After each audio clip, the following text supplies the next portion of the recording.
we don't quite get back to the same states as where the inhibitor was used alone, which kind of suggests that there's something else going on than just CYP1A1 metabolizing the drug.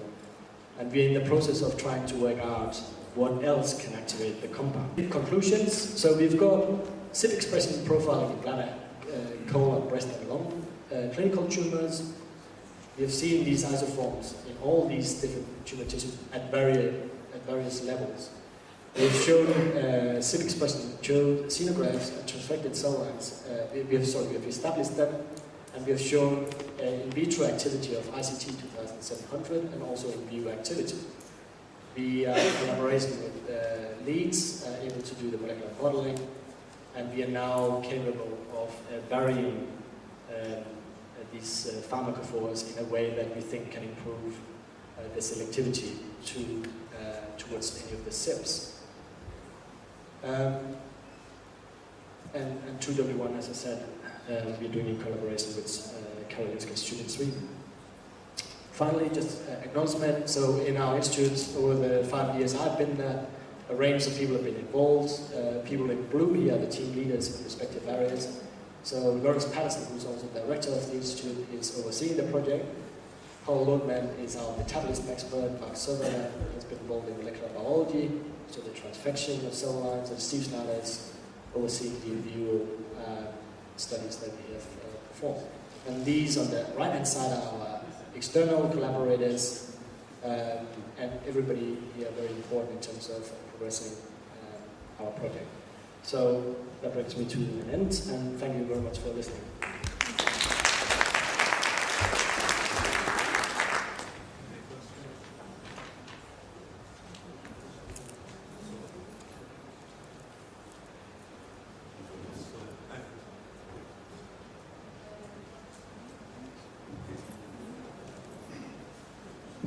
For the cytochrome, it's suppressed in a certain kind of tumor, right?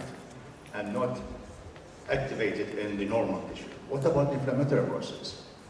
What about, sorry? Inflammatory process, a disease condition, inflammation somewhere. Yeah, I mean, it's good. I mean, it is something we would like to look into. It requires a few more people who can help us doing this. We are in the process of setting up some collaboration with people who are only looking at cyclone P4 50s, but of course inflammation is an important point. In terms of cancer, as I mentioned earlier on, we don't really know what's driving them, but they may be used as signaling molecules that may or may not. May or may not. We don't quite know that yet. The other question: how do you identify if this patient is going to benefit from the treatment we target in the P50? Well, I think it's like with a lot of newer types of treatment, is that we're going to have to involve patients in some pre-screening to see whether they've actually got enzymes or proteins that you want to target, whether they've actually got that present. Once you know that, then you can tailor suits the medicine that the patients are going to get towards the treatment.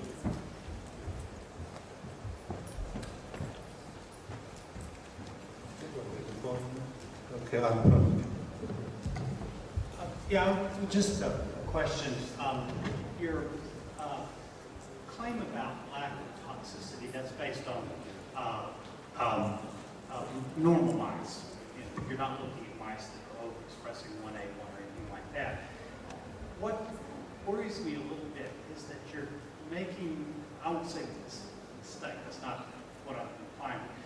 You're kind of going down the road that people went with monoclonal antibody target variants, where you look at a really toxic compound and you're using targeting to try to ameliorate that toxicity. There's an argument to be made that actually what you want to do is use the less toxic compounds, and those are the ones that you want to use for targeting. Have you thought about that angle to looking at your drugs that you're using for activation? Well, discussed, but we are not really this state's interested. I think at the moment we need to, as I said, this is a proof of concept study, so we need to demonstrate certain things in vitro and vivo first. Interesting, all I can say at the moment, but it is true in terms of what we really need is, of course, we have used this CHO cell line, which grows very well in vivo, and that's why we've used it. We are in the process of looking at human cancer cell lines and xenografts. we have had one natural expressing 1A1 cell line, but unfortunately it didn't grow very well in vivo, so we're not quite sure why this is. Is it something to do with your expression of CYP1A1 that maybe prevent the tumor growth? Is it just that this cell line wouldn't grow in vivo? We need to get to the bottom of that first before we have a better answer to what we're trying to do.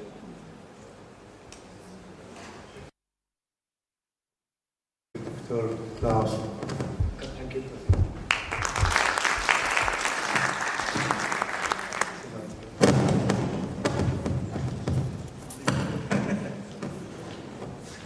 Our next keynote speaker is Dr. Roger Phillips. Dr. Roger Phillips has graduated from University of Wales and he had a BSc in biochemistry and marine biology. Then he started focusing on cancer pharmacology, where he moved to University of Bradford. He did his PhD there and finished his PhD in 1988. Since then, he moved to the States for a few years as a postdoctoral research assistant, then went back to the University of Bradford, where he established his own lab. Now, his current position is a reader in cancer pharmacology, plus some other administrative positions. His scientific interest focusing in cancer pharmacology, drug delivery, and cancer metabolism.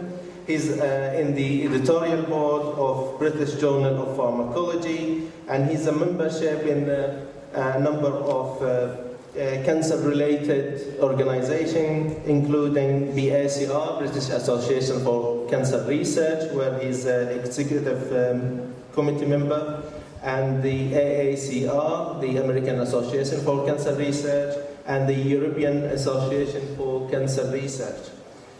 He has produced more than 80 papers, and his main achievement is the return of the apaciquine, or EO9, as the formerly known, to the clinic after its failure. Now EO9 has successfully achieved phase 3 clinical trials, and we expected it to be in the market in the next few years. So congratulations for that, and please start your talk. Well, thank you very much, Kazim. That's very kind of you. Thank you also to the organising committee for inviting me to speak. It's great. Your hospitality has been fantastic. You've made us feel really welcome, so much appreciated. Thanks.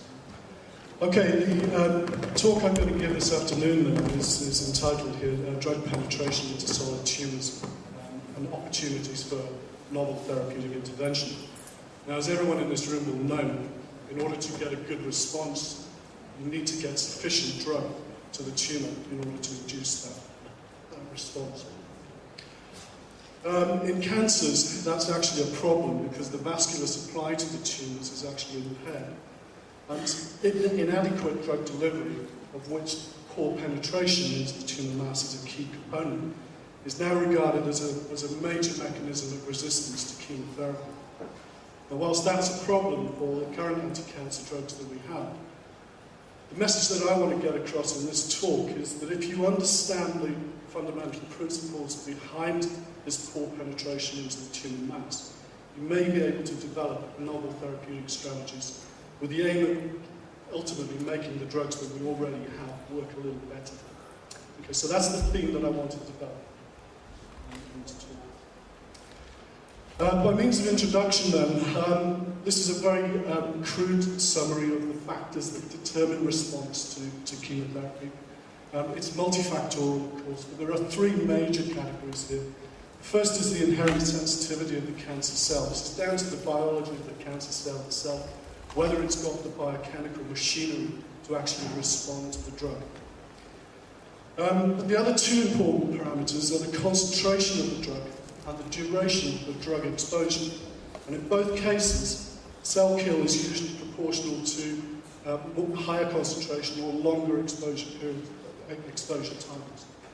So in general terms, response is proportional to the product of concentration times time. There are some exceptions to this where duration of exposure is important. Those are in cell cycle phase-specific drugs, such as methotrexate. So, in addition to the inherent sensitivity, these two parameters are important. And therefore, the amount of drug that's delivered to the tumour, that will have a significant bearing on the outcome of chemotherapy.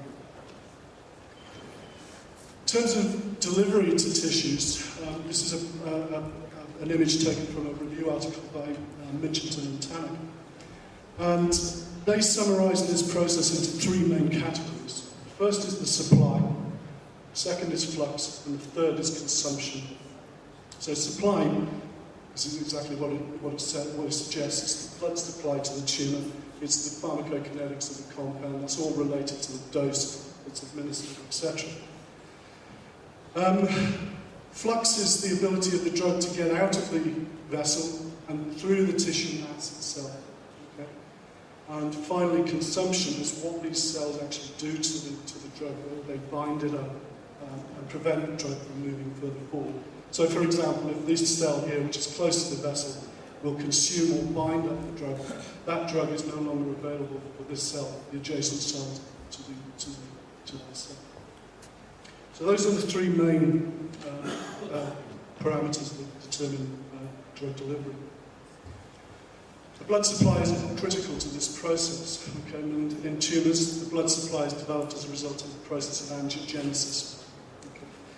Now, in normal tissues, the blood supply is well organised, it's well structured. You're getting good distribution of the blood. Cells are in close proximity to capillaries. In tumours, however, the blood supply that develops is